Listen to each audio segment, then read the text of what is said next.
Hello, my wonderful spirit guides. Today I'm going to be doing a video for Patreon, and that is going to be sad song requests.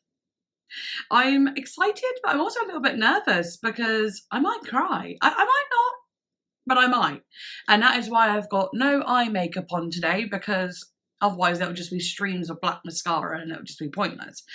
Yeah, I do have massive ketchup lips today. But no, I'm looking forward to it. And like I said, a little bit nervous, but yeah, let's get into it. The first song is 4th of July by Sufjan Stevens. Sufjan Stevens, I think that's the name. And it was requested by Zed Sully on Sully, I don't know, on Patreon. So yeah, let's go. Am I gonna instantly cry or am I gonna be all right? I'll get the lyrics up too. All right, let's go.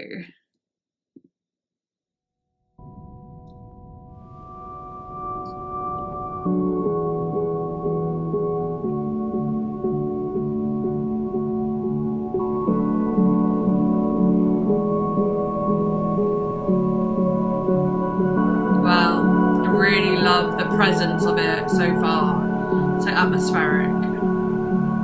The evil had spread like a fever ahead. It was night when you died, my firefly. The vocals are gorgeous, very intimate, and a little bit like crispy. Be the sky on the 4th of July. All you do enough talk, my little hawk.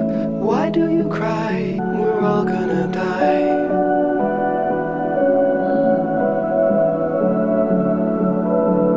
Sitting at the bed with a halo at your head. Was it all a disguise, like junior high, where everything was fiction, future and prediction? Now, where am I, my fading supply? Did you get enough love, my little dove? Why do you cry, my little Versailles?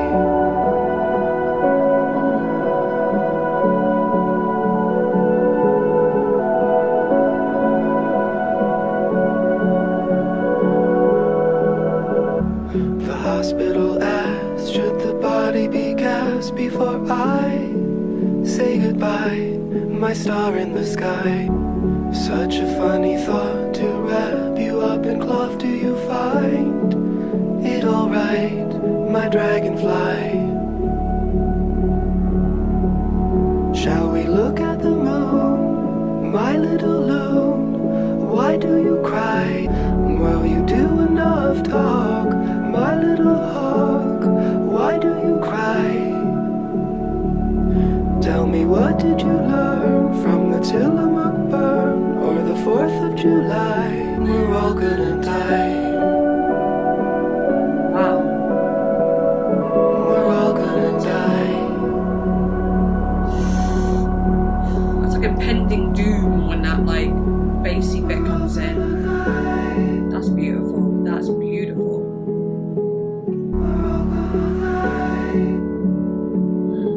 The vocals.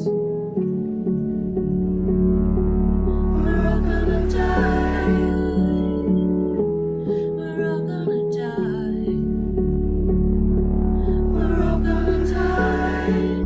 We're all gonna die. Interesting.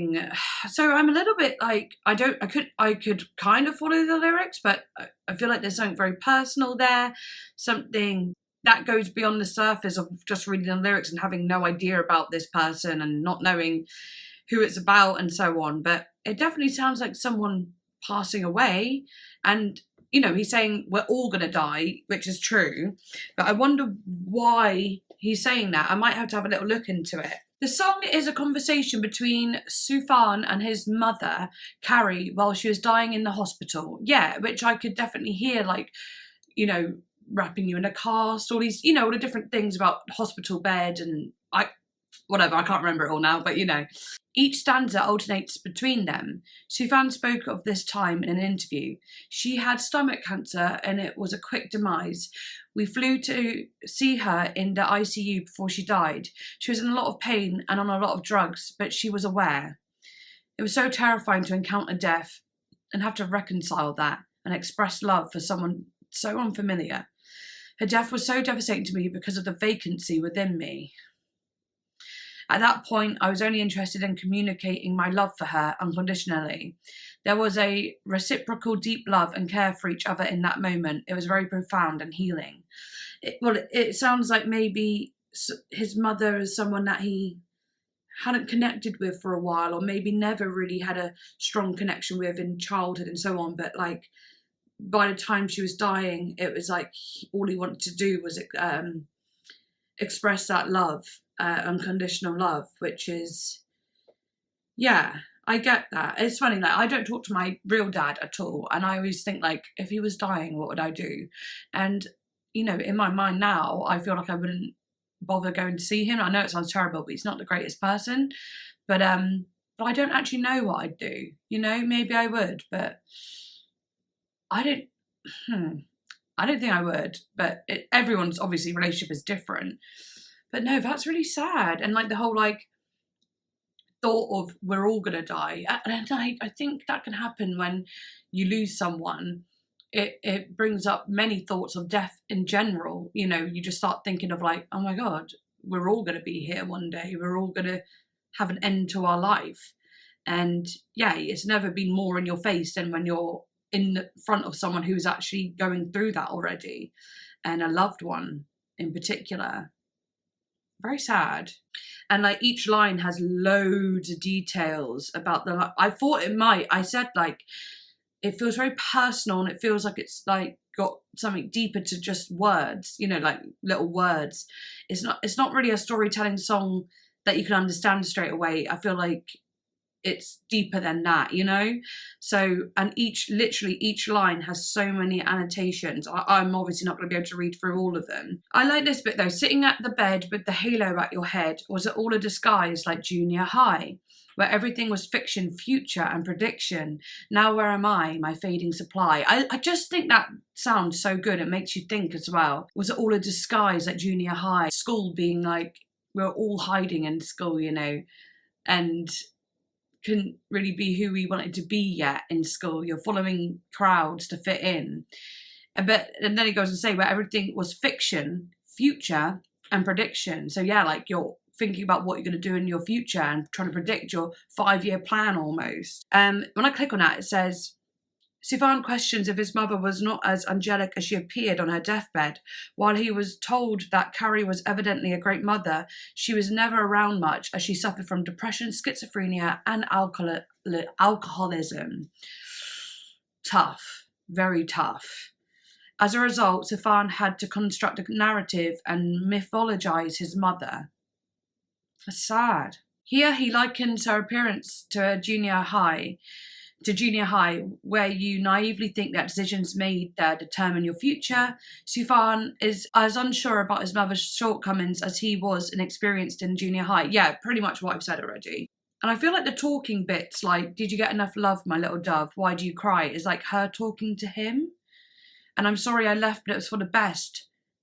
Yeah, I think that's like her talking to him. Gosh, when I listen to it again, I feel like I'm going to feel it even deeper knowing the context. But I absolutely love the musicality of it. Very just like this, you know, not changing, like it just moving forward, and with that like impending bassy sound, almost felt like, it's going to sound bad, but like death, like creeping up, you know, like death kind of creeping up and showing how close she is to death, basically.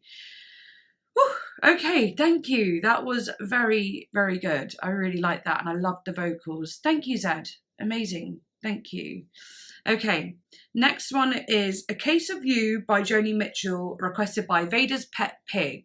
All right, I've got it on YouTube, so hopefully it's okay. Because on Spotify, it looked like it was like this hashtag escape compilation. It said it's with someone called Anna Mora, but I don't know if that's a thing. So I'm just going on the this YouTube version, which has lyrics.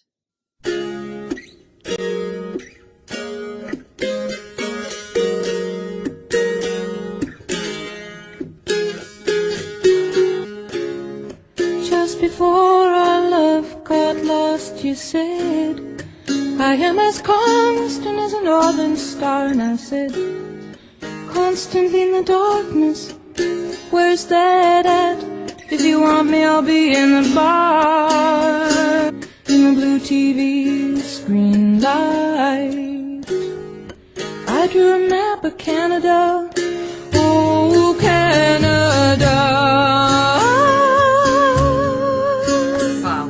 Oh, you're in my blood like holy wine. It tastes so bitter and so sweet. A case of you, darling, and She I would is so still good. be on my feet. Oh, I would still be on my feet.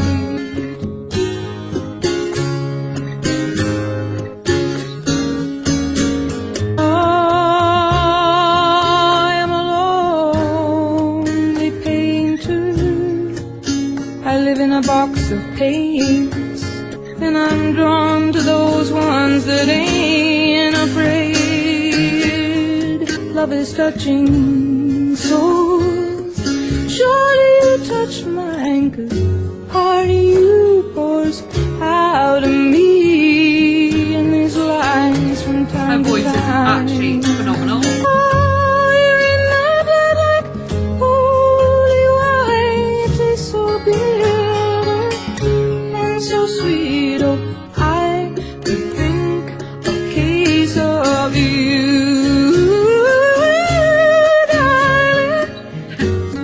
This is very, very, very beautiful. Again, another one that I need to look into. I met a woman, she had a mouth like yours. She knew your life, she knew your devils and your deeds. And she said, go to him, stay with him if you can, but be prepared to bleed. I could drink a case of you, darling. Still I'd be on my feet. I would still be on my feet.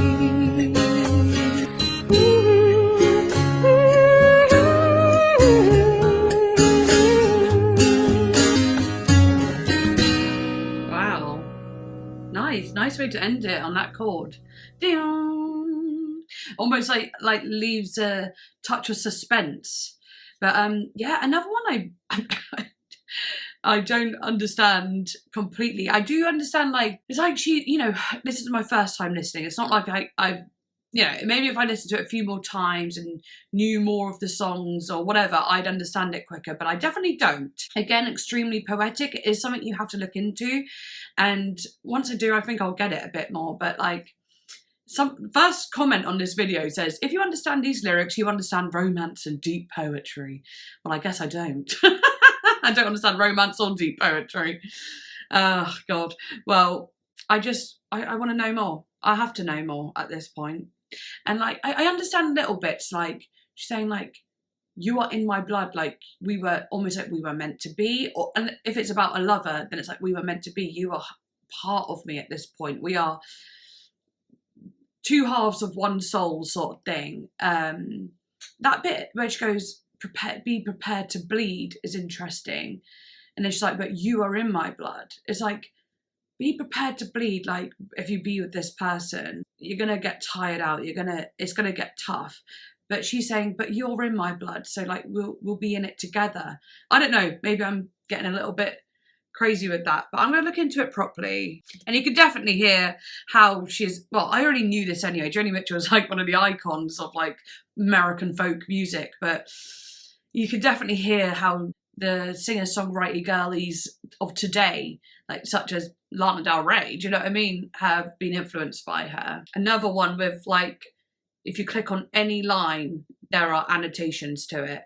Like, that's what I mean by these songs. Like, each line I click on has like a deep, like, bit to it, like annotation to it on Genius, because every line means something. It's detailed. It's really insane songwriting, actually. Really, really quite something for every line to have like a deep meaning. Mitchell's poetic ode to an inescapable love, one she knows could be wrong for her, but it's now in her soul, has become one of the most enduring classics. It has never gone out of style in pop culture, having appeared in films like Practical Magic and been recorded by Prince, Tori Amos, K.D. Lang, Diana Krall, and more. In the... oh, Krall, mate. Krall? I don't know. In the 1971 review of Mitchell's Blues, where the song first appeared, Rolling Stone wrote, "She has given us some of the most beautiful moments in recent popular music." Okay, well, it's not really telling me exactly what it's about. Maybe I'll have a little look myself. It's kind of hard to like take it all in when I'm reading it at the same time as the music's playing. So first verse, just before our love got lost, you said, I'm as constant as a northern star. And I said, constantly in the darkness.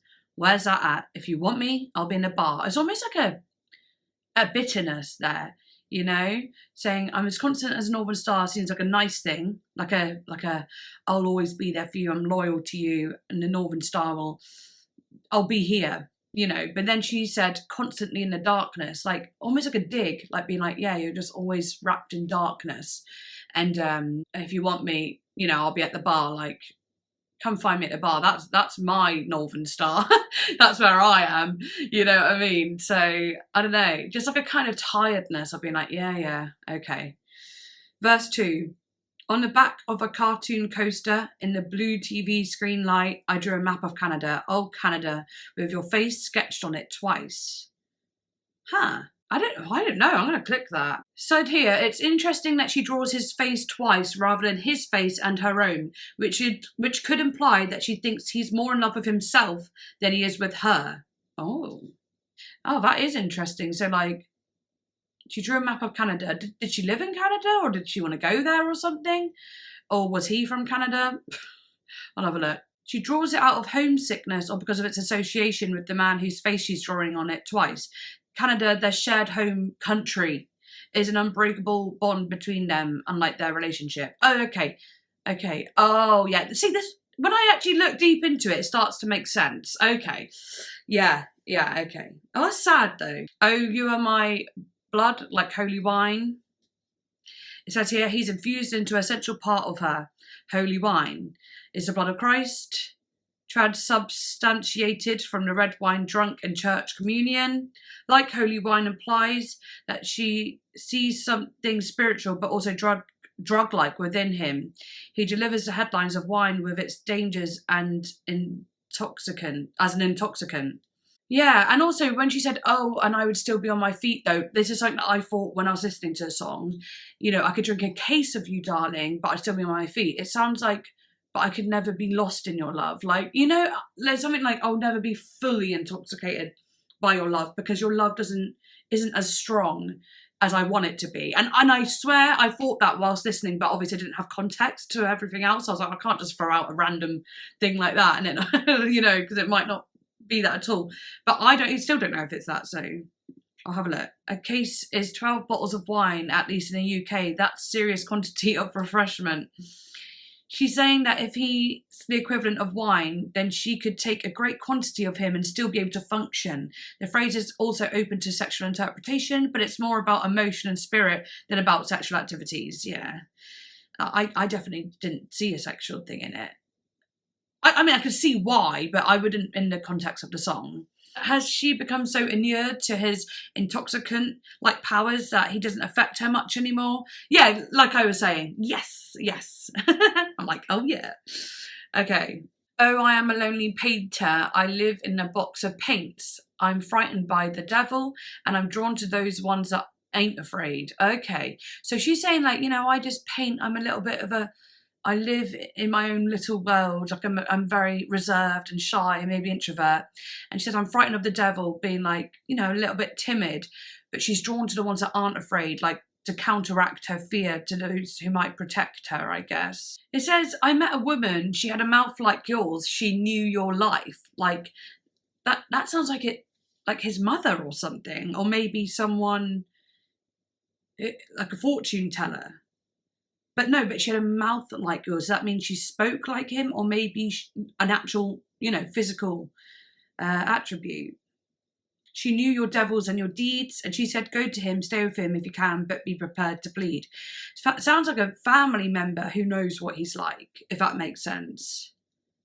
Maybe I'm being silly there, but yeah, I feel like it sounds like a family member that knows what he's like and warned her about him.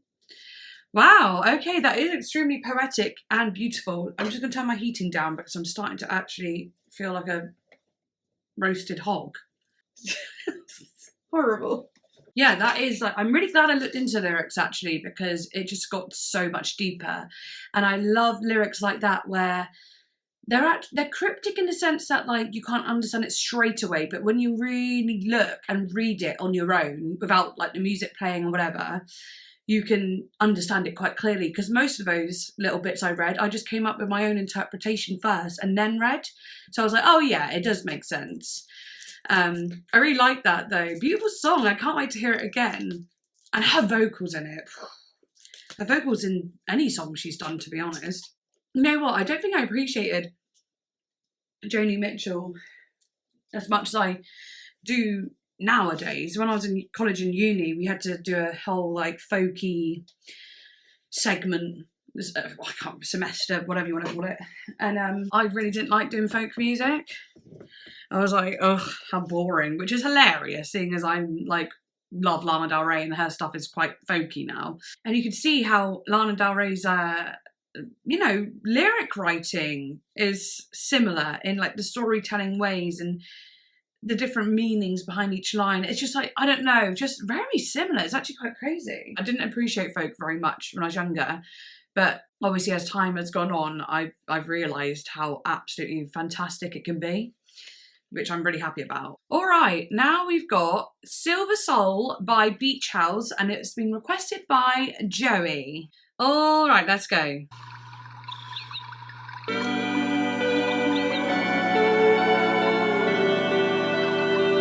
Very beachy indeed. Oh, that's really nice.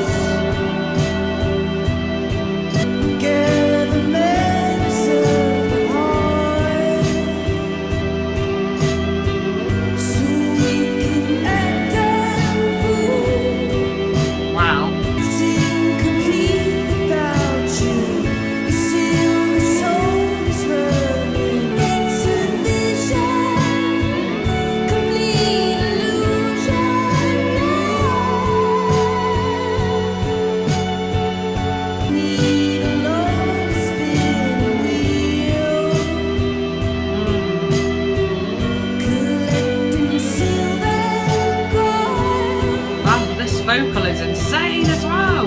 It's really like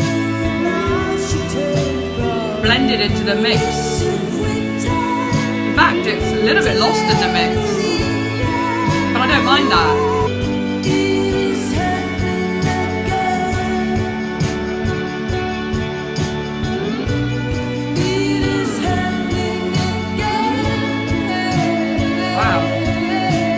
Such an old-fashioned feeling, but just said this came out in 2010.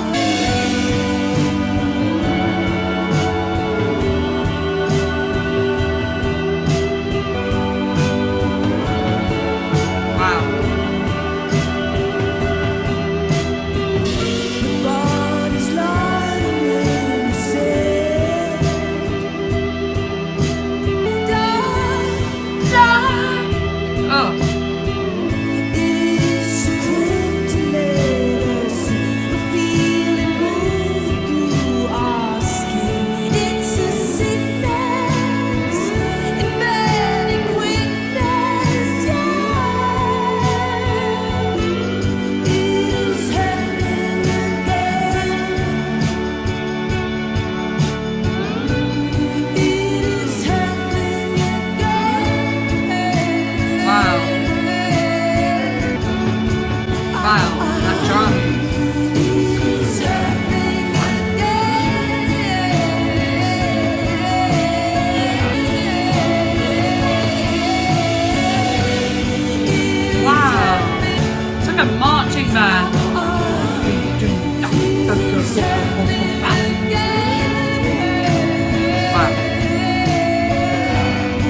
militant, you know? Ooh, what does this mean? Again? I'm like, what the hell? Okay, I guess it blends into the next song. I want to just hear if it does. Yeah, it does. That's cool. That's cool. Oh, yeah, what the hell? Again, I need to have a look. Okay, I'm going to read what the artist has said. They've said, I get really intense visions when I write songs. And when I believe in something, my imagination goes crazy. But I had never made a video before. And the only reason I did was because when writing this song, I had this narrative in my head instantly. I saw this girl, I saw the hula hoops, I saw the silver, I saw the shower and the leg. It was one after another, and I was just like, what am I going to do? Do you know what? I know what she's talking about, because like, this is just my brain. But obviously I haven't seen the video. I wonder if I should have done videos. Oh, next time we could do videos. You have to show me the saddest videos. Not next time, but another time. I have all these things in my brain. So I talked about it with Alex, and he supported the idea of me making the video, even though I had no experience. And I felt compelled to do it because the vision was so strong. Also, I'm continuing to challenge myself. I think the artist always needs something harder or different to do in order to stay alive. So that's why I decided to do it, so I could overstimulate myself even more. Okay, so that's why she did the video, but what's the song? Gather matters of the heart so we can act a fool. It's incomplete without you. The silver soul is running through. It's a vision, complete illusion, yeah. How am I meant to decipher that? The needle on the spinning wheel collecting silver coil. It gathers heat without you. Whether or not you're turned from it, it's a quick turn to let us in. Sorry, I'm sorry. Can someone please help me with this? Because what in actual hellion is that meant to mean? I'm going to actually look up, what on earth does this song mean? You're probably thinking, oh my God, it's obvious. But it's not obvious to me. It really isn't. This video has become more of a let's confuse Fern than let's make Fern cry. There's comments on here saying, I think this song is about someone falling in love once more. It has happened again, and a nostalgic feelings this person has. Okay. Yeah, lots of people saying it's about falling in love with someone new. It's about two people coming together with all their baggage and not letting it bring their relationship down. It's someone who has been in love before and is not letting the hurt get in the way. Hence, it's happening again. Oh, that's cool. Someone else wrote, am I wrong to think this song is about heroin? Maybe.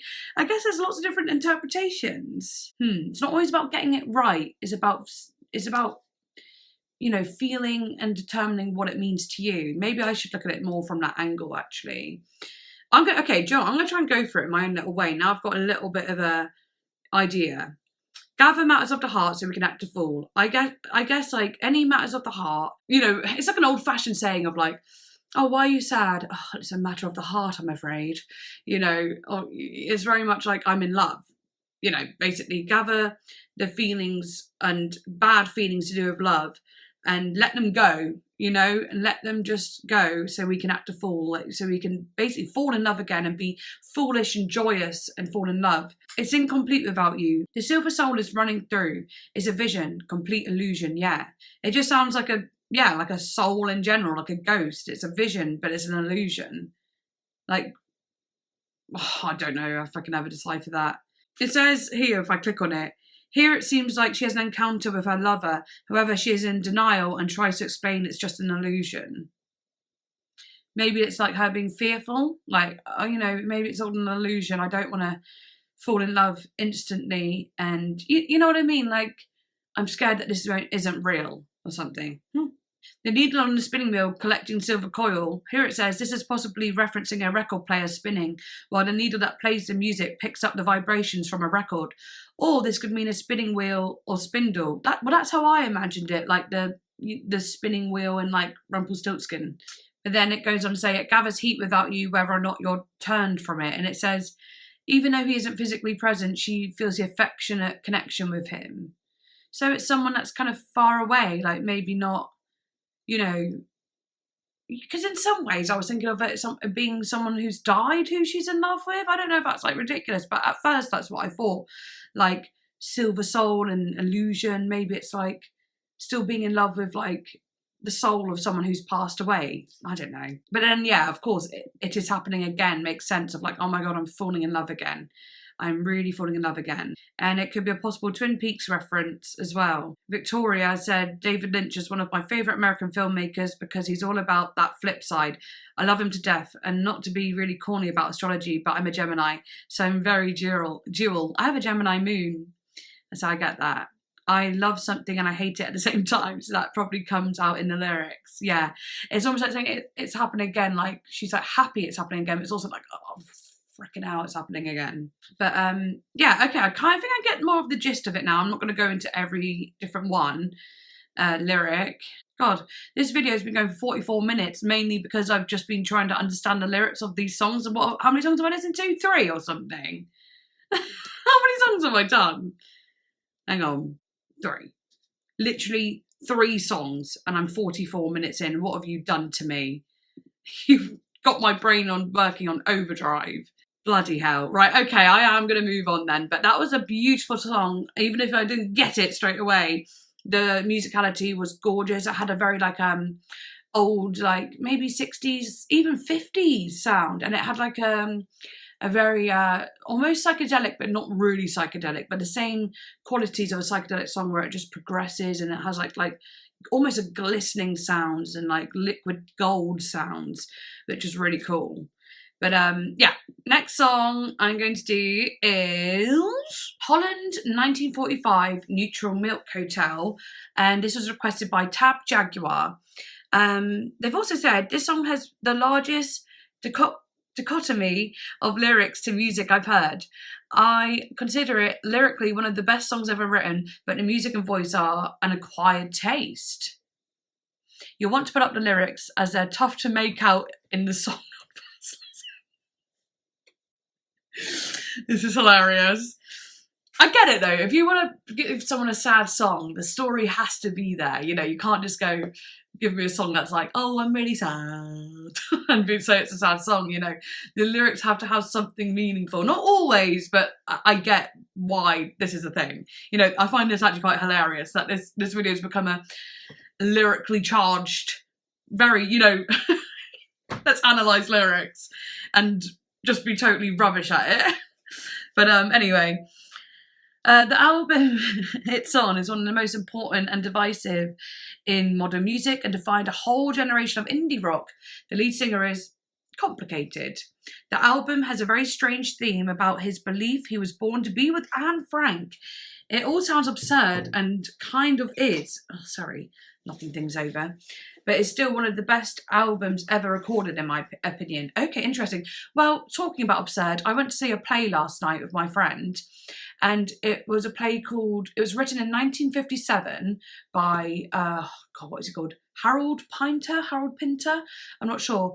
And it's called The Birthday Party. And I have never seen a play, or film for that matter, quite as confusing as that, but then when I went to look into like what it was meant to be about, it was just meant to be like that, like completely absurd and confusing and mysterious, and you never find out what the mysteries are, but a lot of it is symbolic and metaphoric and all those things. So I think I'm a little bit, you know, used to absurdities after last night's play. But so yeah, we'll see how this goes. Let's go. 2, 1, 2, 3, 4. Oh, okay, I wasn't expecting it to be like this. Wow, the bit crushing.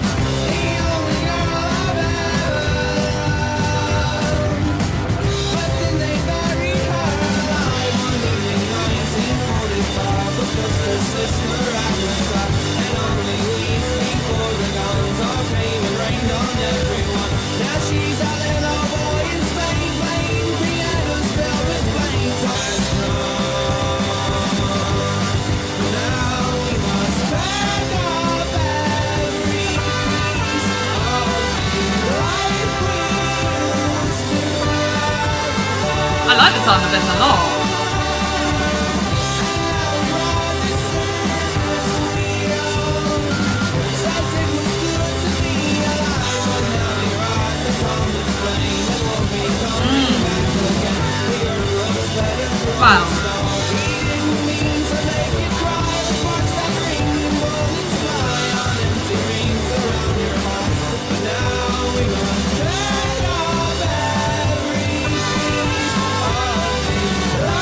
really like his voice. Really like it. When was this made? 1998. Makes sense, actually.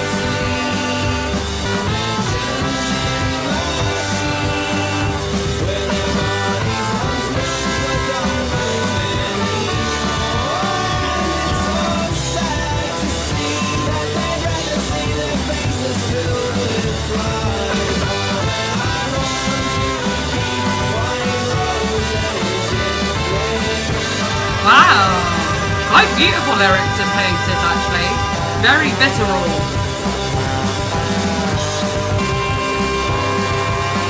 This is an interesting sound as well.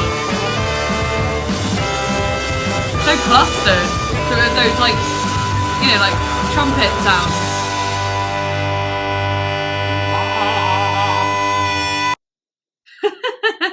Wow, okay. Interesting again, what the heck? I mean, I kind of got some of it. I'm going to look through and see what I can find. The only girl I ever loved was born with roses in her eyes, but when they buried her alive one evening in 1945 with just her sister at her side, and only weeks before the guns all came and rained on everyone. Yeah, okay, I'm going to stop there. So it's like this girl, maybe, is he on about Anne Frank in this? Yes. So, and he's saying that about, you know, him being in love with her. How random. What a strange concept, but okay, go off. Yeah, so just really telling the story of that. That's just sad as well, like with the whole, like, only weeks before the guns all came and rained on everyone, like, she could have been free, you know? But I think it's because it says here, a typhus epidemic had spread throughout the camp of Bergen-Belsen in 1945, which claimed both the lives of Anne and her sister, Margot, just weeks before the camp was liberated in April 1945. Yeah, that's really sad.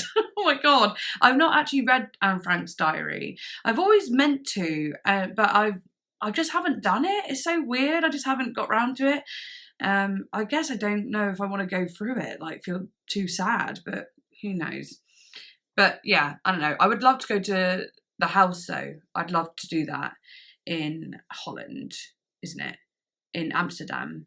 And then, you know, he goes on to say, now she's a little boy in Spain playing pianos filled with flames. I feel like he's on about reincarnation there. Like she's reincarnated as this little boy playing piano.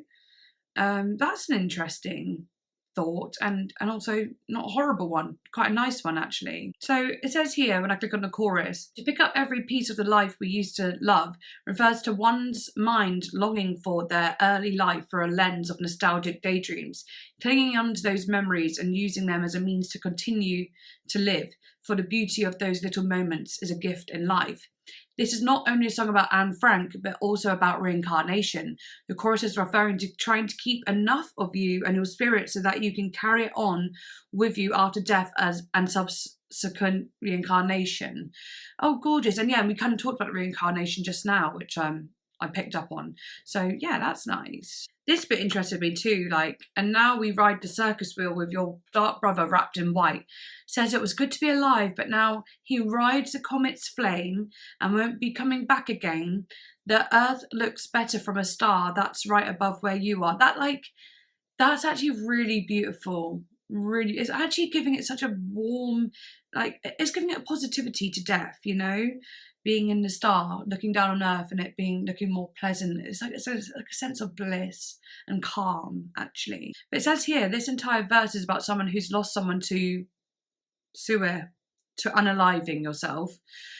On the lyric sheet, the words Dark Brother are followed by HP, and a writer for the Boston Phoenix in 1998 mentioned that this HP was a family member of one of Jeff's friends. The earth looks better from a star, that's right above from where you are, meaning that the deceased person is watching over a loved one. That's what I saw it as too. And he's always with them, and that the place he is now is superior, which is why he won't be coming back. Not that the world looks better when he's far away, but because he's missing the little grimy details. Yeah, like it's just so much more beautiful up there. He'd rather see it in that vision. Many Jews pondered the existence of God during the Holocaust. for obvious reasons. If there's a God, then why would he let us suffer in this way? In this line, Jeff expresses that even after all that happened, he, as in God, didn't mean for this to happen. This was all the making of humans with their war and hatred. These lines may also be about the dark brother, Jeff's friend who committed unaliving himself, and his loved ones who mourned his loss. They're likely in direct relation to the lines Two-Headed Boy Part 2. Yeah. I know. Unfortunately, my partner's brother, did that, and I relate to that. That's really, really sad. And they were really close in age. Oh god, just so tough. Anyway, I'm not going to go too into that. I get way too emotional else. And the last verse is it's a haunting one. You know, he starts with was born with roses in her eyes, and then it ends with now the face is filled with flies. Oh, when I'd want to keep the white roses in their eyes, white roses of white, for one, being purity, birth, newness, innocence, and now their face is just filled with flies. It's a lot darker and rotting, rather than those white roses that were filled with hope and faith and whatever. That's just really painful. What a good song though, really lyrically good. The music was very interesting in a cool way. It had such I don't know, I just liked it. And it was made in the 90s, but again, sounded like it could have had a 70s sound to it for easily. But gonna move on. Thank you for that one. That was extremely sad, and it makes me want to read the Anne Frank's diary, but also makes me not want to at the same time, because I just don't know if I can handle it right now. I feel like I'll be ooh, gosh. But especially because it's a true story. It's just, I know it's impeccable and amazing, but oh god, it would just kill me. Right, now we're going on to Reminds Me by Petras. Has a small beat, but the lyrics hit really hard. Listen to this a lot during a rough time. And this was requested by Louis Brown on Patreon. So let's go. Can't believe how long an hour in. This is the 5th song. How funny. Right then, let's do it. Petras, Reminds Me. I can't play that song cause it reminds me of you. I can't even go there, it reminds me of you. I don't wanna do that, it reminds me of you. Can't drink again cause I'm reminded of you. I don't wanna do shit that reminds me of you. Finally, one that isn't cryptic. Everywhere reminds me of you. I'm stuck, fucked up, fuck love, I'm up. Can't sleep, can't think, because my heart is broke. You left me cold, you left the pain, you took my soul down. But I don't wanna cry, I feel like I can die. Wow. Maybe if it was all over, I can have you in another life. I can't play this song cause it reminds me of you. Gives me so much Charlie XCX here as well. Everything and everywhere reminds me of you. Cutting my bitches when we turn the calls, yeah. If I would've listened, we would still be on, yeah. One of my exes came to bring me off, yeah. I mean, yeah, fuck, but I ain't not at all, no. I'll tell me what. Remember when I said nothing fazed me? Well, that was still I lost my baby. I love the phaser on the phase me line. Get my finger on the trigger, man, I'm thinking about a homicide. Can have you in another life. Remind me. Wow, that's nice. So relatable. Everyone who's been gone for a breakup will know what this feels like.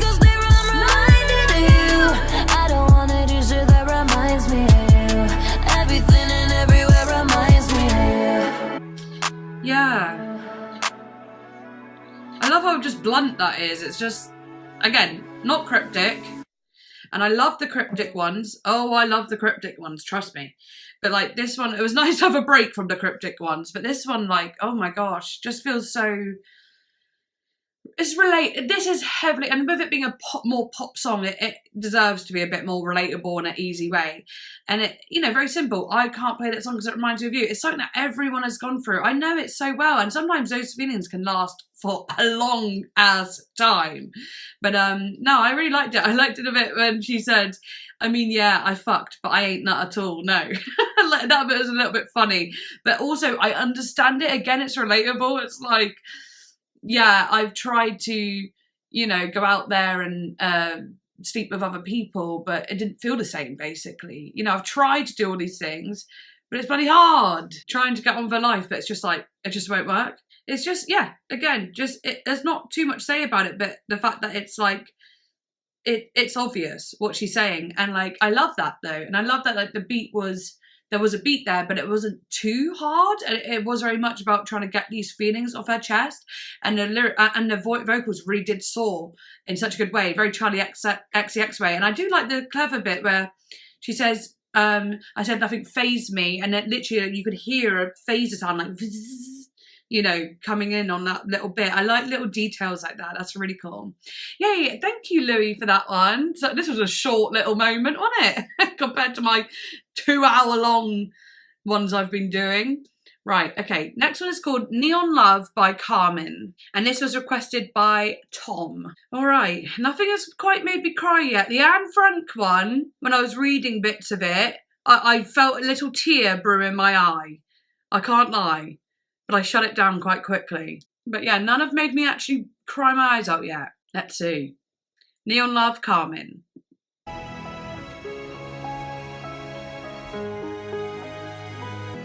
Dropped the call, dropped my phone, all alone. Oh, really nice voice. I love the deep velvet sound. Nothing left to cling to. Funny how the stars always seem to shine the brightest right before they fall. I'm not feeling anything at all. I never noticed how hot it is under these lights. Wow. This neon love is burning too bright. This neon love is making us blind. Funny how the lows overshine the highs. I love her voice. At least we know we tried. This neon love is destined to die.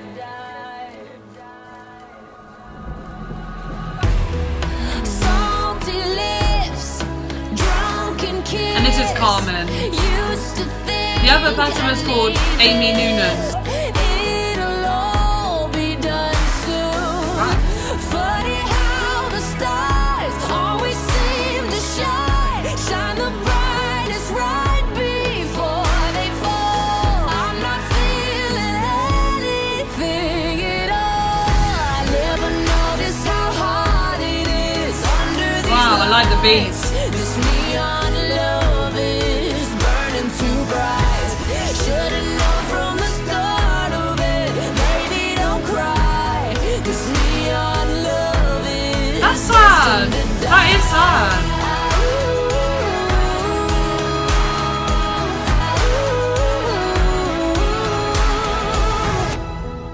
What's the use? Tell the truth. I'll be fine without you. I never noticed how hard Wow, that was nice. under these lights. Funny how the lows overshine the highs. Wow, that voice. At least we know we tried. Should've known from the start of it.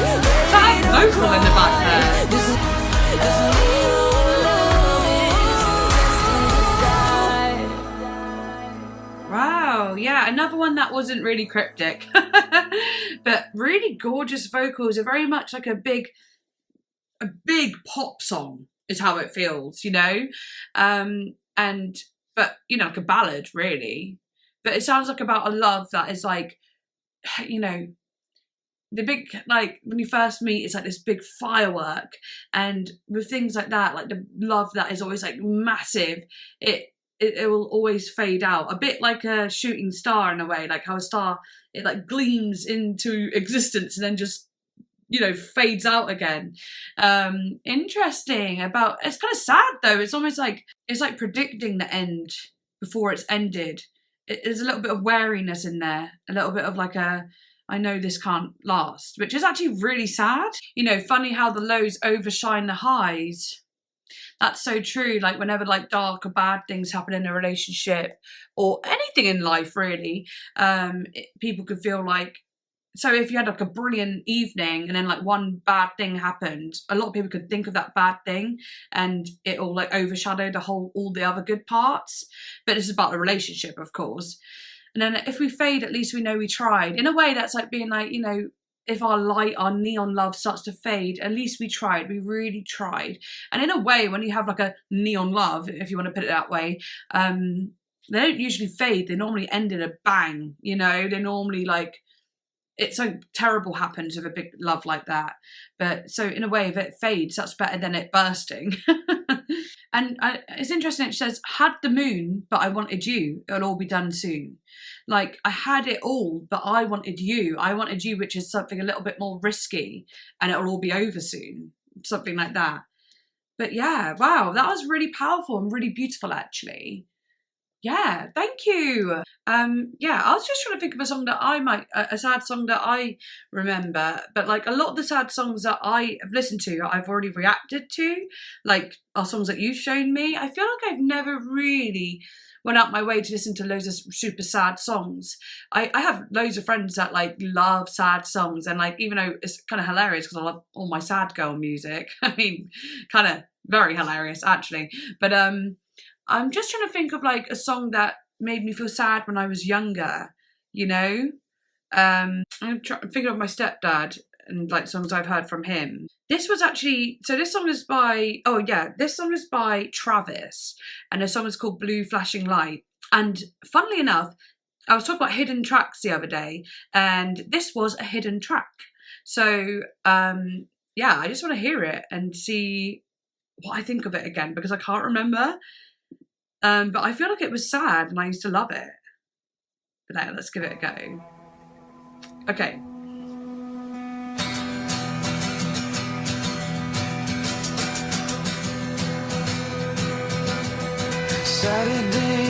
Oh my god, I used to love this actually. And my dad sang it so well. My stepdad, but I call him Dad. I would see him arrive at the door. Pushed you aside as he staggered inside, spitting alcohol over the floor.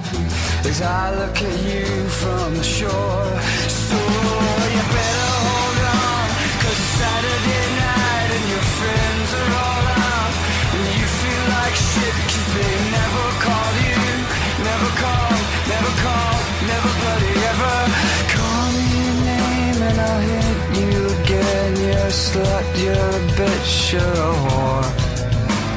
Talk to your daddy in that tone of voice. There's a belt hanging over the door. So you run to your room and you hide in your room, thinking how you could settle the score. And your friends are all out, you're living the sticks still. They never called you, no they never called you, no they never called, never bloody ever called. Oh my god, I forgot how much I love this. It's like sad because of the lyrics, but it's just really good. The blue flashing light last Saturday night brought the neighbors all out on the street.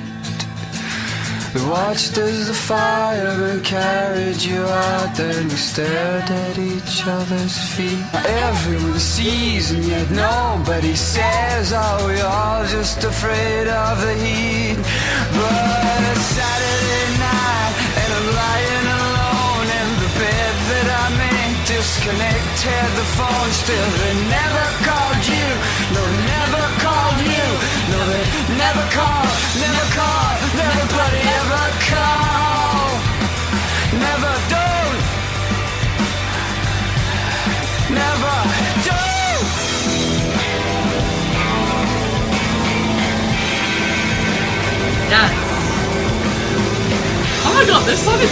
I've not heard it in ages.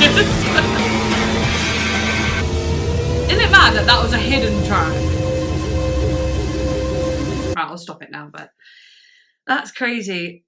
Literally, the first comment under this YouTube video says, really underrated song, I think. The rhythm, the melody, everything's so perfect. But yeah, literally, the best song I've ever heard about alcoholism, domestic V. There's a raw power to it. Yeah, it does. It does. And someone said, I remember the first time I heard this back in 2000. The Man Who was one of my first ever albums that I really invested myself in. One day I accidentally kept the CD running on the final track slideshow thinking it had finished. Then this started playing. It's like they got tired of playing folk and played some Nirvana to shake things up a little. Wish they'd done that a little more. Doesn't matter, they went on to do some of their best work after anyway. Yeah, exactly. This is the song, because I've heard a few Travis songs because obviously my stepdad liked Travis, but this song stood out to me. This felt right to me. But yeah, the lyrics, I think I thought of it as a sad song, which of course it is because of the lyrics mainly. The song is about DV, something which lead singer Fran later commented in relation to the troubled relationship between his parents. Wow. You know, that whole verse, call me your name and I'll hit you again. You're a slut, you're a bitch, you're a whore. It literally says here the father verbally abuses her while telling the listener that he has hit her before with the threat of obviously doing it again. The belt hanging over the door imply, you know, I think you understand. You can definitely understand. It's not very cryptic. But then the whole verse 3, blue flashing light last Saturday night brought the neighbours all out on the street. Watched as the fireman carried you out. Then we stared at each other's feet. The story has now moved forward and the protagonist was reflecting on last Saturday night's events, a blue flashing light being the fire brigade, and this brought the neighbours out to see what's going on. And it's like, watch as the fireman carried you out. So it is revealed that the girl set fire to the house and the fireman had got her out. However, her fate remains unknown and it is not clear what has happened to the father. She set the house on fire because it even says, thinking about how can I settle the score in the verse with the second verse. She goes, thinking, how can I settle the score? And decides to fucking set the house on fire. All she wants to do is go out and see all her friends and have a normal life. But, you know, she's stuck in this horrible hellhole. But it's interesting too, like, but they never call you. They never call you. And that's sad too, to feel like you're alone. Like, you'd want to go out and do all these fun things, but it's not like anyone's calling you to go out either. You're a very lonely person in a really dire situation. It's just literally just led to this moment of I have to do something. But yeah, there's just so much to it. Really cool song. But anyway, moving back onto your request, I do like to do a little cheeky slip in a little song for you guys when I do these videos. It's just a bit of fun, isn't it? And hopefully you liked it. Anyway, next song is called Down from Dover, 2001 Little Sparrow edition by Dolly Parton. The original is good, but the remake from 01 is impeccable. Okay, and this was requested by Hunter on Patron too, so let's do it. Okay, so I've typed that in, Down from Dover, 2001, whatever. I'm hoping that this is it because it doesn't really specify completely, so I'm just going to go for it and hope that it's the right one.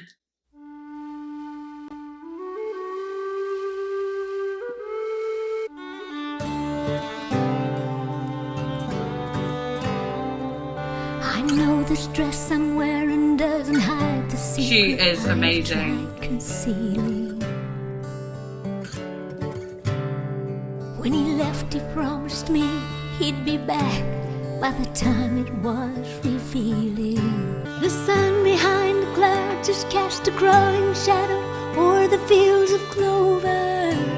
Clover is running. She talks like this, doesn't she? I wish that he would hurry down from Dover. I love it.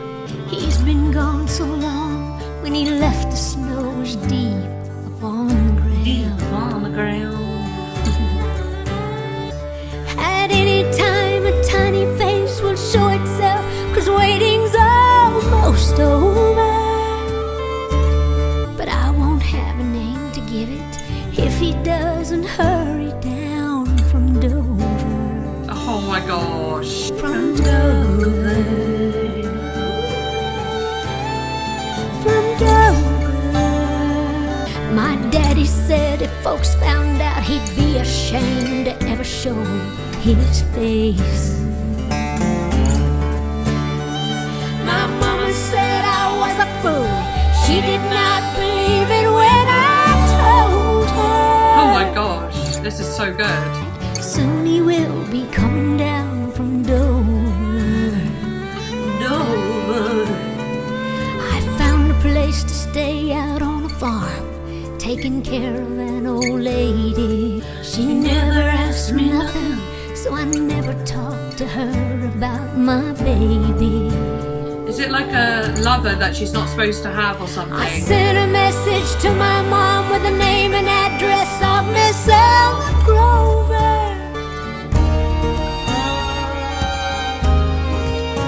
Wow, a little change there. I loved him more than anything, and I could not refuse him when he needed me. He was the only one I'd loved, and I just can't believe that he was using me. Oh. He wouldn't leave me here like this. I know it can't be so. It can't be over. Fucking hell. He Her wouldn't voice let is me too go good. through. The instrumental My is body gorgeous. aches, the time is here. It's lonely in this place where I am lying. Our baby has been born, but something's wrong. It's too still. I hear no crying. I guess in some strange way she knew she'd never have a father's arms to hold her. So dying was her way of telling me he wasn't coming down from Dover. From Dover.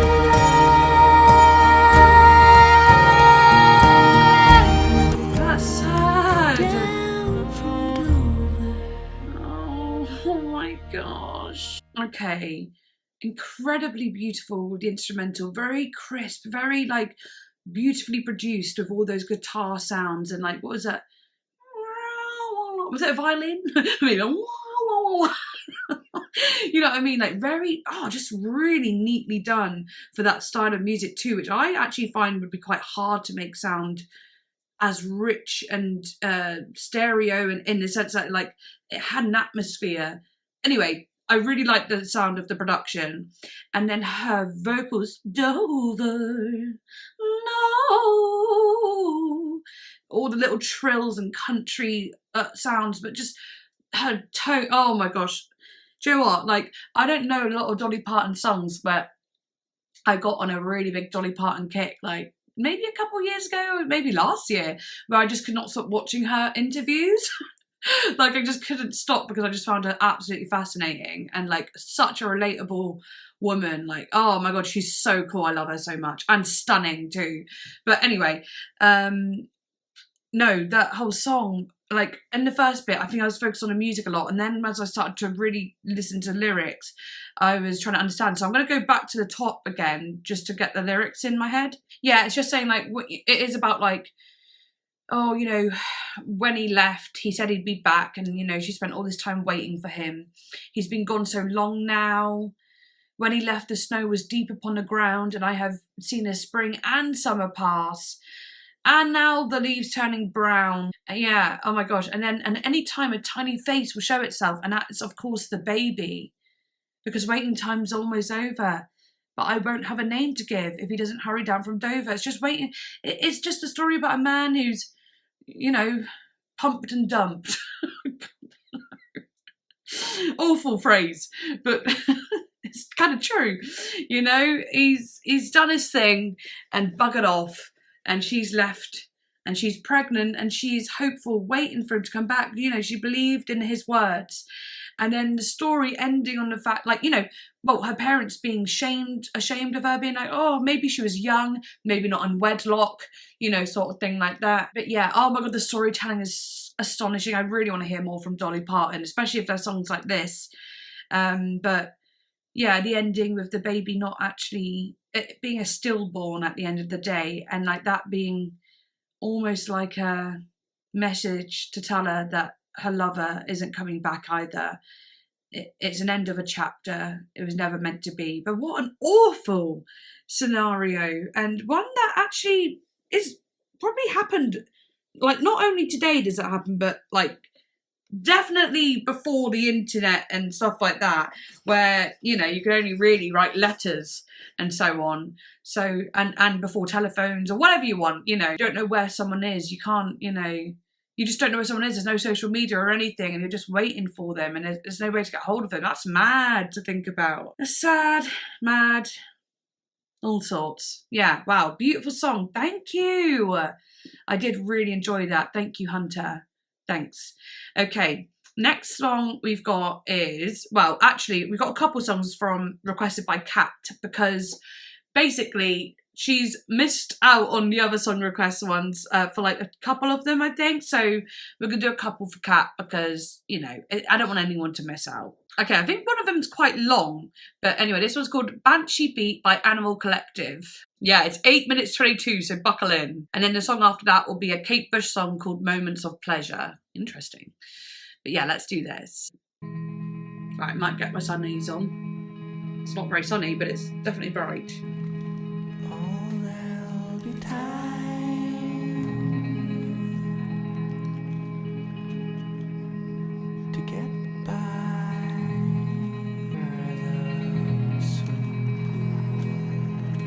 Okay.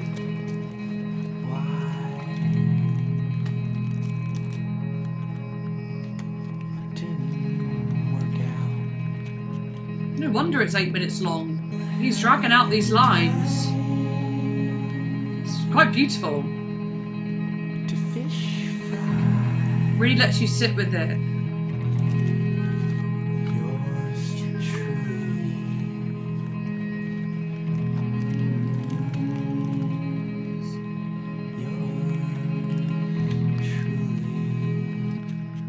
These sounds.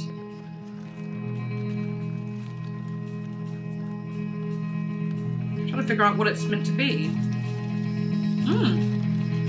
It's intensifying, the music is. Okay. Taking me on a journey.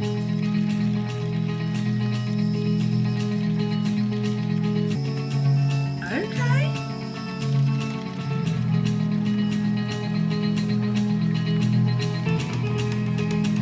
That's really pretty.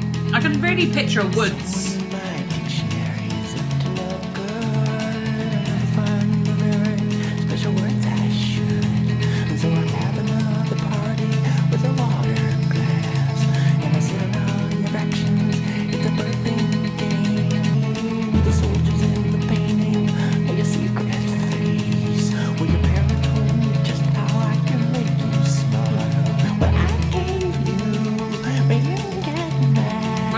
Vocal.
This is so unique, actually.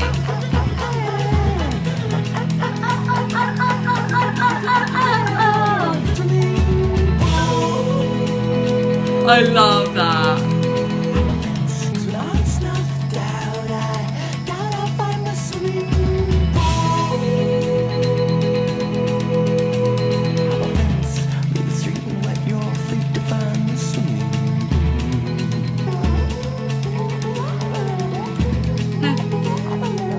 Crazy.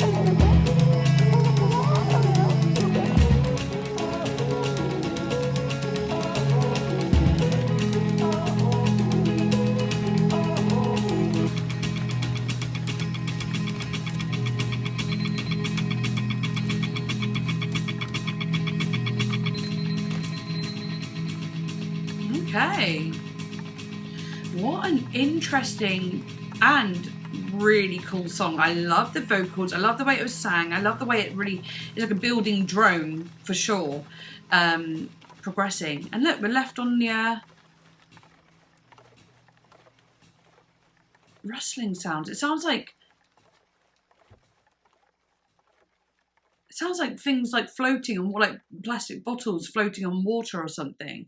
But yeah, I was trying to follow it, but it sounded like, you know, I was clicking little bits just now during the end as well, just to see what I could find out, because again, it's another one with lots of lines meaning different things. Swimming pool refers to the relationship. The swimming pool has left him feeling wet. Wet is often correlated with being down or sad, like you've been sitting out in the rain, too sad to care. The lyricist is saying that even though he's wet right now, there will be time to get dry and time to get over this relationship. Yeah, so he's sitting in his feelings. He's saying, I'm sad right now, but there will come a time and I'll be all right. That's quite a cool way to look at it, you know. It's not easy to do that. And, you know, he says there'll be time to fish fry, meaning there'll be other fish to fry, maybe. No, there'll be other things to do, other things to focus on. And it said here, and I'll bet he needs a shower because he's just like me. And the soldiers in the painting know your secret face. Like that makes me feel like, talk about someone else, you know, meaning like maybe the person he was in love with is now with someone else. The man who stole Avi's girl is just a normal dude and does normal dude things like shower, and he is realizing that she was taken by a regular person, not some special god or knight in shining armor. He is on his way to acceptance. Oh gosh, that is sad and but beautiful. Wow, wow. It's very self-aware, actually, and compassionate. That's crazy. Yeah, there's little bits here just saying, like, no matter what he tried, she ultimately chose him, the other man over him, and so on like that, which is, of course, sad. You know, I can't find you at our kissing place. I'm just skimming over the lyrics that stand out to me a little bit. I'm not doing all of them. But that was interesting to me, like, oh, you're not there, because she's not there to see him. She's there, she's somewhere else with the other man, basically. And this bit, and I'm scared of those new pair of eyes you have. That was interesting to me. Although he is making progress and coping with his girl cheating on him, he still fears that he is inferior to her new lover. Yeah, in my head, I was like, I'm scared of those new pair of eyes you have. That made me think of, it could mean two different things, really.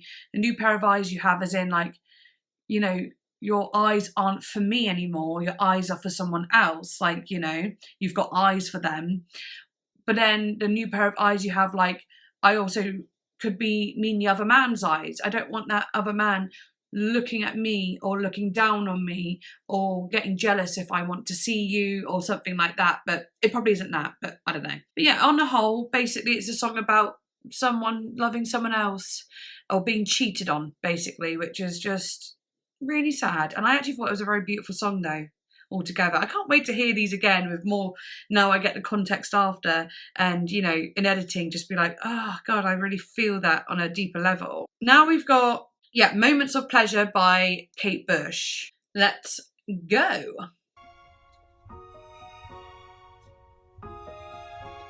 Some moments that I've had, some moments of pleasure. I think about us lying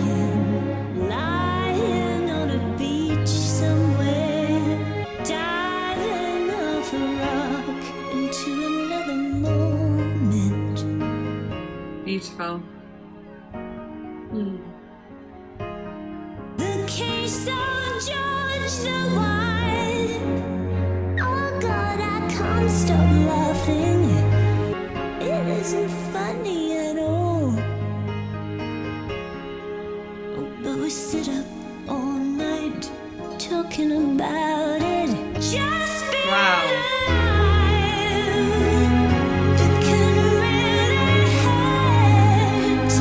These moments given are a gift from time. Sounds so good. On a balcony in New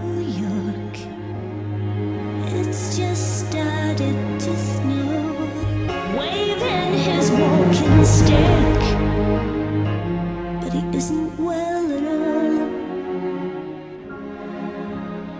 The buildings of New York just feel alive.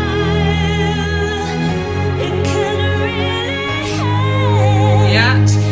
These moments given are a gift from time to those we love, to those who will survive. And I can hear my mother saying, every old sock meets an old shoe. And that a great saying, I love that. Ain't that a great saying? every cute. old sock meets an old shoe.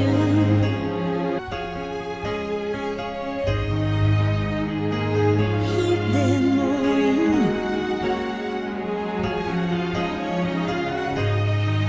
heed their bugger, dancing down the aisle of a plane.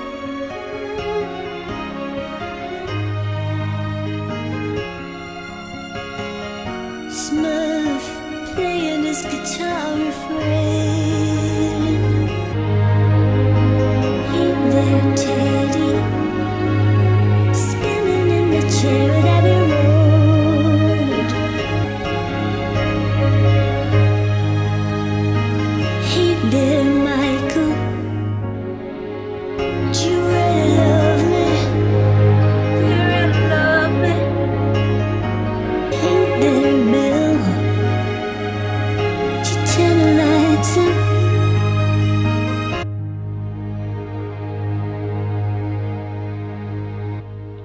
Beautiful song. Beautiful. She sounds phenomenal. I loved all the instrumental parts too. Reading the lyrics, I was really interested. The ending felt like she's saying hey to people who might not be alive. I don't know, but it's like, hey there, dance down the aisle of the pain. It's Murph playing his guitar refrain. Like all the people that she misses or people that she loves, or maybe they haven't passed away, but it's just people she's loved all in one place, and there's like a gratefulness to it, maybe. I'm not sure. But at the start she says, some moments that I've had, some moments of pleasure. I think about us lying on a beach somewhere. I think about us diving off a rock into another moment. That is an amazing line. Diving off a rock into another moment. Like, not into the ocean, not into, into another moment. Like our lives are made up of moments, aren't they? And like when you shift a moment, it's like the many moments. I don't know, that it's just so sentimental. And just like the way the case of George the Wipe, I don't know who that is, but oh God, I can't stop laughing. This sense of humour of mine, it isn't funny at all. Oh, but we sat up all night talking about it. It's like reminiscing with a friend, being like, oh, we laugh about really silly things that like, no one else finds funny. You couldn't really explain it to anyone, but oh, how we laughed, And then the chorus, just being alive, it can really hurt. And these moments given are a gift from time. Now that is fucking emotional and beautiful and so positive too. Like, just being alive can be a painful thing, but when you have those moments, those beautiful moments that you'll remember, that's what keeps you going, and it's a gift. Oh, yeah, this is a really gorgeous song. Oh, yeah, wow, I really do love that song. And like that whole, and I can hear my mother saying every sock meets an old shoe. Kate Bush's mother, Hannah, was still alive while Kate was writing this song, and Kate recalls that Hannah particularly loved this line. In a BBC radio interview, she said that Hannah thought this line was hilarious and couldn't stop laughing at it. Well, it is kind of funny though, isn't it? And then she says, ain't that a great saying? I love it when she says that. Like, it's so like personable, like she's actually talking to the listeners. That's a gorgeous song. It says here, Moments of Pleasure is the fourth track and second single from Kate Bush's The Red Shoes, perhaps the second most iconic piano ballad. It conveys Bush remembering various people who have impacted her life that have since passed on, most notably her mother, Hannah, who was sick at the time of recording. Interesting. Yeah. That does make a lot of sense. Oh my gosh, I love that one a lot. I really love that one. I also thought of another song that I wanted to show you that I find really sad, but I'll do it at the very end so that you don't have to watch it if you don't want to.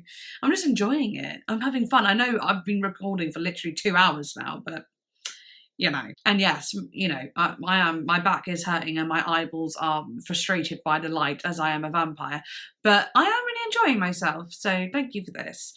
Right, anyway, next song is called Any Other World by Mika, and this was requested very last minute by Jack, which was cool. He got it in really last minute, and I was like, oh my gosh, you did it, because I was going to do the video yesterday, and it would have been too late, but because I decided to put it off because I had so much to do yesterday. I had to go to a play and do all these, whatever.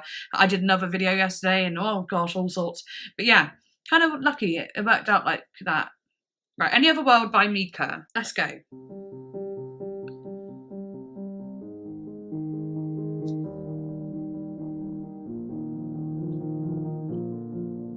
In any other world, The panning of the piano. That's very interesting. you could tell the difference And his voice is centre stage. and let it all unfurl into broken remnants. Wow. Smile like you mean it, Feels like a reference to The Killers, that.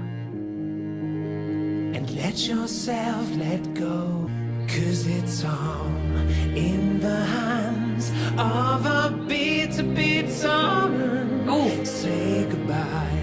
I remember Mika. World you thought But I don't know this song. Play the part of a lonely heart. Say goodbye to the world you thought you lived in. That's pretty. Wow, it's actually kind of intense. It's like cutting. I tried to live alone, but lonely is so lonely alone. So human as I am, I had to give up my defenses. So I smiled and tried to meet it, to let myself let go in the hands of a bitter say goodbye to the world you thought you lived in. Wow. That is really kind of Take a bow, thought-provoking. part of a lonely heart to the world you thought you lived in. To the world you thought you lived in. That's cool. Say goodbye. In any other world, you could tell the difference.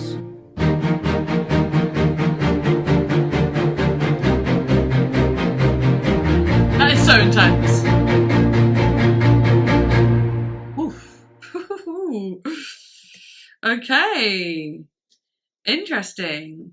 In the About section, it says, in contrast with the more upbeat tongue-in-cheek songs on the album, this song is of quite a serious nature and differs significantly in tempo. Mika said of this song, there is a little spoken introduction that many people may miss. It's about a family friend of mine who lost her eye during the war in Lebanon. And I realised in everyone's life there comes one point, or several points, where something happens and you have to completely change the way you have lived your life because of one event. And it really makes you readjust and rethink and rejudge parts of your life all over again. Tell me about it. Oh my gosh, I think I've had these moments a billion times. But yeah, this is why it's thought-provoking, you know? It's like, it's one of those ones where you go, wow, has that happened to me? Or will that happen to me? It's almost like, if you're, you know, a little bit of a nervous person, it could be anxiety inducing. But I feel like it's like a more of like a, I don't know, maybe comforting, like you don't have to have such order and everything. You don't all your opinions aren't foolproof, because things can change at any moment and your opinions will change along with them too. The song addresses the fact that however hard we might try to mould life to our expectations, some things just happen, possibly due to the bitter man who is in control of our lives. This might refer to a higher power. Yeah. Very cool. Yeah, I really like that one. And I don't think I've heard a song that was kind of more serious by Mika before, in like that kind of way, I guess. But no, I love that. Thank you, Jack. I'm glad you squeezed that one in. Okay, and I am going to just do one last song. I really do hope you stop and listen to it. Or I know it's been a long video, but I would love it if you could hear it. So some of you might actually already know this song, but I'd say I'd love it for you to listen, but it's actually really sad. I'm just trying to think what it was called. I always get it wrong. I've saved it, but I always get it wrong. Yeah, so the song was called No Care by Daughter. And yeah, like I said, some of you might know it, some of you might not. But like when I say this is sad, it's like this one I actually can sometimes find really hard to listen to because it's that depressing, especially when I was single. Oh my gosh, when I used to listen to this song when I was single, yeah, this would really mess with the matters of the heart. But let's go.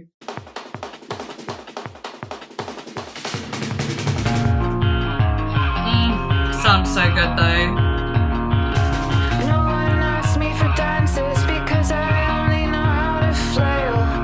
I always look like I'm drowning, dead arms around him. I'd rather stand still, hold tightly to the walls. No care in the world. I don't care. Love you to panic because I prefer to sit on fences. Spit kissing on my sick bed. I'm not searching for replacements, but we look like broken instruments. I don't care anymore. I don't care. Oh, I'm too drunk to fight, hurling curses at your surface because I'm aware, because it hurts that I'm in love again. Fighting over the way something was said while I'm stood here like a cheap threat. No care in the world. No care in the world. I don't care anymore. There's only been one time where we fucked and I felt like a bad memory, like my spine was a reminder of her. And you said that you felt sick. I was so heavy-hearted, lying silent with you afterwards. How I wanted you to promise we would only make. How I wanted you to promise we would only make love. But my mouth felt like I was choking broken glass, so I just slept it off. My mouth felt like it could talk the end of us, so I just slept it off. No care. I don't care anymore. I don't care. I only wanted you to promise we would only ever make love. But my mouth felt like I was choking broken glass, so I just slept it off. I wanted you to promise we would only ever make love.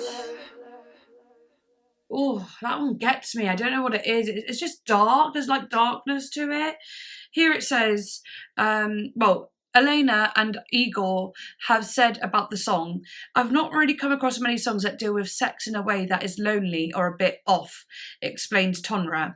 Talking about it in a way that isn't quite right, it does make you feel a bit like, hey, I'm naked now in front of all these people. There's no glamorizing. Hey Felly agrees. It's more like walking in on someone. It suddenly becomes this awkward thing where it's just two naked people rubbing against one another and you're drawn to the functionality of the act, where it's just plainly what it is and nothing else. It's so direct. Yeah, it is very direct. But like that, I'm going to go for the lyrics too. Like in verse 1, no one asks me for dances because I only know how to flail. I always hit like I'm drowning, dead arms around him. I'd rather stand still, hold tightly to the walls. Yeah, there's an insecurity there. She feels a little bit vulnerable, and that, you know, feeling like she's dancing and she's just wrapped around him. She'd rather just be in the background against the wall, not being forced to do something that maybe embarrasses her. And then it goes in to say, no care in the world, and I don't care anymore. It says here, it kind of sounds like she's bluffing, like she's hurt, and is saying she doesn't care, either to avoid talking about it or because she's trying to shrug it off. And yeah, and I feel like when I was single and the time that I first heard the song, I felt like that all the time. Like I was constantly in a place of, I don't care about anything. Like no care. I don't care. I don't care who hurts me, who I hurt. I don't care. I was just self-destructive, and it really was just a cover-up for wanting to be loved and wanting to be accepted after being in such an awful relationship beforehand. And this bit's cool. Love you in a panic because I prefer to sit on fences. Again, talking about how she's a bit more of like a shy person, a fence sitter, but she loves them in a panic, like, well, I guess I just love you, I love you, you know, rather than it being a thought about, yeah, I'm falling in love, like a confidence thing. It's more of like a nervous sort of panicked love, you know. Spit kissing on my sickbed. I'm not searching for replacements, but we are like broken instruments, twisted up and wheezing out the wrong notes. Sleepless folks watching light grow through their early morning windows. Oh, just the way that is said is absolutely stunning, and the imagery is insane too. But then it's like, it's the fourth verse that really gets me. I'll read the third verse anyway, but oh, I'm too drunk to fight, hurling curses at your surface. Curses at your surface. It's almost like a rap, isn't it? Because I'm aware, because it hurts, and that I'm in love again. Yeah. It hurts to be in love again. And you laugh, kiss my neck, say our arguments are insane, fighting over the way something was said when I'm still here like a cheap threat. And I hate that, a cheap threat. Like, he doesn't take her seriously, basically. It's not being taken seriously, I feel. And then verse 4, this is the one that just, this one got me when I first heard it, but, oh, there has only been one time where we fucked and I felt like a bad memory. Like my spine was a reminder of her. And you said that you felt sick. I was so heavy-hearted lying silent with you afterwards. How I wanted you to promise we would only make love. But my mouth felt like I was choking, broken glass, so I just slept it off. You see, my mouth felt like I could talk the end of us, so I just slept it off. That makes me want to cry right now. You know, I've listened to a hell of a lot of songs today and I haven't cried yet, and that one nearly broke me, and it's a song I chose. It's probably because I know it quite well, but like that is, and also isn't that just like, it's just so grim. That's so grim. You know, that vulnerable feeling of feeling like gross. It's shameful, and it makes you again feel like nothing. And I think it affects me so much because of my childhood and so on, feeling very used, neglected and abused, basically, and that feeling of shame. So yeah, that just really does me in, that one. And like how I wanted you to promise we would only ever make love. Like, I didn't, you know, I don't want it to be this dirty thing. I want it to be lovemaking. I don't want to ever feel this darkness. And you know, the whole like, my mouth felt like I could talk the end of us, so I just slept it off. Like, I just didn't say a word because I felt like I would make it worse, basically. But that's sad. It like breaks me. But yeah, okay. Anyway, we are at the end of the sad song request video. No tears were shed, but I have just come off my period, so I am in a less emotional state, I guess. But so yeah. I'm a little bit displeased, actually. Why haven't you made me cry? No, I'm only joking. I'm actually kind of glad I didn't cry. But we should do it again, though, definitely. And we're going to have to up the game with the sadness. Maybe next time we should do, like I said, do it with like music videos too, like sad music videos, because that might make it even more intense. But no, I really enjoyed doing this, though. All the songs were actually pretty good. Like, really did like all of them. I don't think I even said I didn't like one, did I? No, I liked all of them. Some of my favourites, though, would have to be the Dolly Parton song. Really enjoyed that one. The Animal Collective one was really interesting too. Just, I found it very unique. A Case of You by Joni Mitchell was gorgeous too. Oh my God, I don't know. They're all really good. I'll just say those three were like my top 3 for now, but it could all change. But anyway, yeah, I really do hope you enjoyed this video. And thank you so much for watching and giving me your requests. I do appreciate it so much. And yeah, sorry it's a bit late in the month, but I hope to do next month. I'll try and do it a bit sooner. But anyway, yes, bye.